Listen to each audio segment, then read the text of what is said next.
Kalau Allah nak bagi Kak, Allah akan bagi dengan cara yang kita tidak terfikir, yang kita tidak, kalau kalau ikut logik akal, Allah punya kuasa ni kita tak terfikir. Lambat lagi rasa. Betul tak? Lambat lagi rasa. Dan rasa macam tak mungkin lah umur 24 kan Kak kan. Tak mungkin. Tapi itulah yang saya belajar dalam hidup saya. Kalau Allah nak bagi, Allah bagi. Allah nak ambil, Allah ambil kan? Memang betul-betul kun fayakun lah.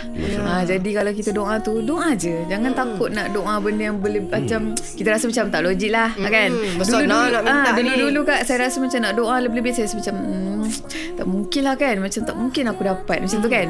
Lepas kejadian tu saya memang saya mengubah banyak benda lah hidup saya.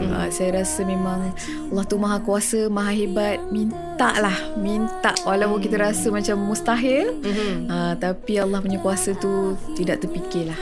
Masya Allah.